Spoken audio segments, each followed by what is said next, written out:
So basically this is the wind turbine. Right now I have the shaft blocked because we're doing some maintenance on it. Pretty simple design. It's Savonius.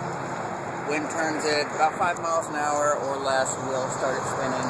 There is the rear end of a scooter welded to the frame up there. The fixed magnet motor that is on these scooters is a 12 to 24 volt. This is what you really need for this kind of system. A 12 to 24 volt scooter AC motor? No, DC. DC motor. Fixed magnet is the key here. Fixed magnet. Fixed magnet. Those generate the power. Okay. I believe it's right around 9 or 10 amps, so that's pretty good output from it.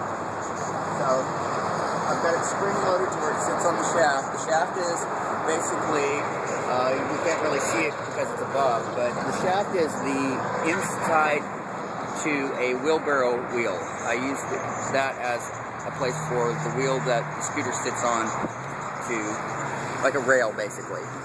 So the spring holds it on there. You don't want too much tension or you're going to cause friction, or too little or you're not going to have good connection to it. But it spins and it pushes its power down the pole and across here to the tech tent. And now I feed it through a bridge rectifier, which keeps it from basically when the wind turbine's not spinning, the power doesn't push back on the motor and cause the motor to spin the turbine. Did you make that bridge rectifier? Is that? I made the last one for the last design of this. I'm having somebody bring me one from Radio Shack. The trick being here that it's a 12 to 24 volt, which means it's got a large berth of voltage to play with. It's got to be able to handle that. And this is work in progress. Yeah. But it's pretty simple, honestly.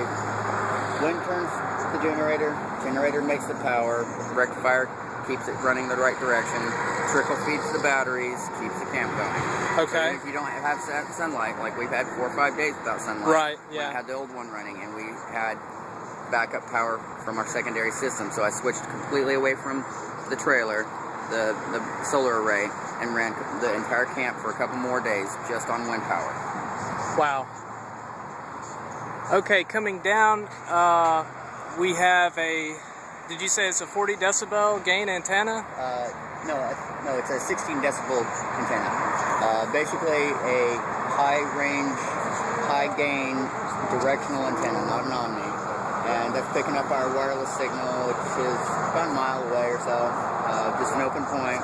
And the Buffalo has been re-imaged with Linux, a Linux iOS, so it can basically it can perform as a repeater.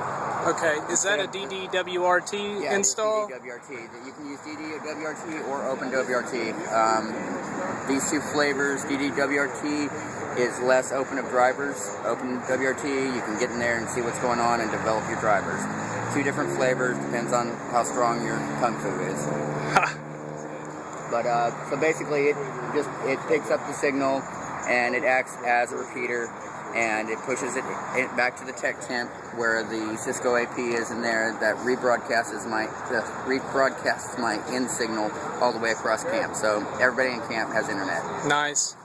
And it's been sort of weatherized to an extent. Yes. With that's an improvised enclosure. Yeah, it's actually just a plastic tube that had zip ties in it. I was looking for an enclosure. I didn't have NEMA boxes are like a couple $100. I didn't have that on me, so I took a blowtorch and I modified the shape a little bit so that it would fit inside, and it works out okay. And you've got a light made of LEDs above it? Yeah, that was pretty much just for show. I'm not sure what it's lighting up. Somebody wanted the tower to light up, so that's also aesthetic, solar. yeah. And the pedestal itself now? Yet another use for pallets. Pallets. Pallets are available everywhere. We made the base out of these pallets. The guy lines come down to this pallet over here, which has large heavy things stacked on it. Yeah. And that anchors it. It's a really good repurposing of pallets. Yeah, and people just throw these away or burn them. There's no reason why we can't use them for structures. I think we're good. All right.